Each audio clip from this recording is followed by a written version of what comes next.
أول فيديو وأول كتاب حبيت أتكلم عن الإبداع. الناس المبدعين والعباقرة اللي في العالم دول كلهم سواء كانوا فنانين أو علماء أو رواد أعمال، هل إبداعهم ده نتيجة لجيناتهم ولا هي مهارة أي حد يقدر يتعلمها؟ بابلو بيكاسو هو رسام مشهور، لوحه كانت بتتباع بالملايين. قال: الشعراء الهواة يقلدون، أما الناضجون فيسرقون. والشعراء الناضجون منهم السيء الذي يشوه ما سرق، ومنهم الجيد اللي بيحول ما سرقه لشيء أفضل. قناة ستارت اب بنقدم محتوى عن ريادة الأعمال والبزنس والاستثمار، وأفكار كتير ممكن تفيدك لو أنت بتبدأ بزنس جديد أو حتى لو اوريدي بدأت. المعلومات اللي بتقدمها في الفيديوهات دي بتكون عبارة عن كتب، مش بنلخصها، بنشرحها شرح كامل، ومعلومات متجمعة من أكبر وأهم رواد الأعمال في العالم. فلو مهتم بإن أنت تعرف أكتر، اشترك في القناة. الكاتب بيشرح بالظبط ازاي الفنان بيسرق، وبيقول انت لو رحت سألت اي فنان او مبدع انت بتجيب افكارك منين، هيقولك بسرقها. والقصد هنا ان مفيش حاجة بتيجي من العدم، كل فكرة او عمل فني بيكون مبني على حاجة تانية قبله. فاول قاعدة: اسرق حاجة تستحق السرقة. كل فكرة جديدة تعتبر دمج او تعديل للفكرة اللي قبلها. جودة افكارك بتتحدد بحسب جودة الافكار اللي محاوط نفسك بيها. لو انت كنت محاوط نفسك بافكار جودتها عالية، فافكارك بالمثل هتكون جودتها عالية. فلازم تبدأ ان انت تجمع افكار، ومش اي افكار جودتها عالية. وبعد كده دخلنا على مصطلح شجرة الابداع. كلنا عندنا شجرة عيلة، اللي هي الاب والام والاخوات وهكذا. في حاجة بقى شبهها جدا اسمها شجرة الابداع، ودي ببساطة الناس اللي انت متأثر بيهم. وعشان تكونها هات شخصية في نفس المجال اللي انت عايزه، وابدأ اقرا عنها وتعلم من الطريقة اللي كانت بتشتغل بيها.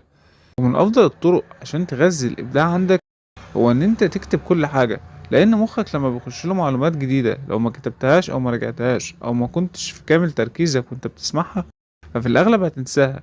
لما تمسك ورقة وقلم وتكتب الافكار والخواطر واي حاجة حرفيا، ممكن يوصلك لفكرة رهيبة تظهر بالامر الى ان يصبح حقيقة. يعني ان انت بكل بساطة لو عايز تكون رائد اعمال او فنان، لازم يكون عندك اقتناع داخلي، عشان لو الناس حست ان انت فنان او ان انت مبدع بجد، مع الوقت التحول ده فعلا هيحصل. الكاتب بعد كده بيحكي إن فرقة البيتلز واحدة من أهم الفرق، بدأت بإنها بتغني أغاني الفنانين التانيين. وسلفادور دالي أشهر فنان تجربة في عصره بيقول إن الذين لا يرغبون في تقليد غيرهم لا ينتجون شيئا. ومتقلدش واحد بس، قلد ناس كتير. انعكاس ده على ريادة الأعمال ممكن ما يكونش واضح، بس خليني أحكي لك قصة مش موجودة في الكتاب ولكنها ممكن تكون مفيدة بالنسبة لنا. شركة بي واي دي تعتبر هي وتسلا أكبر شركتين لتصنيع السيارات الكهربائية. شركة بي واي دي بدأت كشركة تصنيع بطاريات. في الأول المؤسس بتاع الشركة جاب براءات الاختراع بتاعت سوني وسانيو، واللي هم كانوا الأوائل في مجال تصنيع البطاريات في الوقت ده، وعمل لهم محاكاة عشان يقدر يعمل بطارياته.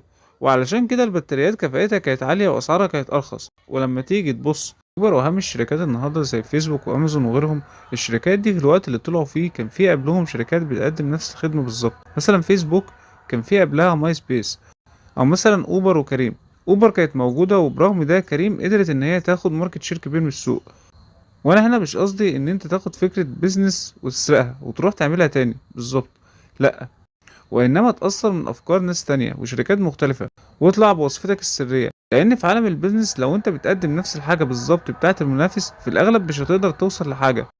ونفس الموضوع يطبق على الأعمال الإبداعية التانية زي الأفلام والمسلسلات.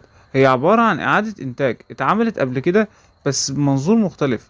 فرانسيس فورد كوبلا بيقول: نريد منك أن تأخذ منا، نريدك في البداية أن تسرقنا، ولأنك لا تعرف السرقة ستأخذ ما نعطيك إياه وستشكله بطريقتك الخاصة، وبهذا ستجد هويتك الفنية، وهكذا ستكون بداية مشوارك، ويوما ما سيسرق أحد منك. ونجم كرة السلة كوبي برايت اعترف قبل كده بأن حركاته على أرض الملعب كانت مقتبسة من مشاهداته المتكررة لأبطاله في كرة السلة.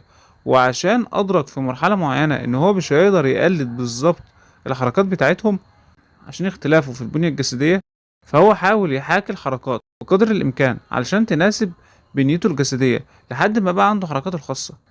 وبعدها الكاتب بيتكلم عن الهدف، ان انت لازم تكون مركز على حاجة، وهو ان انت تعمل حاجة انت نفسك عايز تستخدمها. ومثال على ده ستيف جوبز، اللي كان عايز يعمل جهاز كمبيوتر يكون هو نفسه عايز يستخدمه، عشان كده بيهتم بأدق التفاصيل. او المبتكر بتاع اوبر اللي كان مش لاقي مواصلات في الزحمة، فكر في حل المشكلة بتواجهه هو شخصيا، وده زي ما بيقول رواد أعمال كتير بيكون هو البنزين الرئيسي بالنسبة لك علشان تكمل وعشان توصل. وبرضه في المجالات الفنية هتلاقي نفس الموضوع، وده جاي من حقيقة إن إحنا لما بنشوف حاجة وتعجبنا بنحب نشوف منها أكتر. الكاتب بعد كده بيتكلم عن فضيلة التسويف، هو إن بكل بساطة وأنت بتسوف ومش بتعمل الحاجات المطلوبة منك بيجيلك أكتر الأفكار إبداعا، والهوايات اللي أنت بتعملها بعيد عن شغلك الرئيسي مش بتعطلك ولكنها بتخلي أدائك أحسن. وفي حتة بتشرح الموضوع ده، هي مش موجودة في الكتاب بس كانت في كورس اسمه Learn How to Learn أو تعلم كيف تتعلم، وهي إن بكل بساطة بيكون في نمطين للتفكير، واحد اسمه الفوكس مود وده اللي احنا بنستعمله واحنا مركزين وبيساعدنا في ان احنا نستوعب ونربط المعلومات بشكل منطقي مع بعضها. وفي نوع تاني من التفكير وهو الديفيوزد مود، النمط المنتشر، وده بيربط المعلومات بشكل غير منطقي او عشوائي شوية، فبيساعدنا نلاقي حلول للمشاكل اللي بتقابلنا. وعلشان كده مثلا لما كنا بنكون داخلين امتحان ونقعد نفكر في حل سؤال معين مش بنلاقي ليه إجابة، والإجابة بتيجي في بالنا بعد لما الامتحان بيخلص عشان الوضع المنتشر ده اشتغل.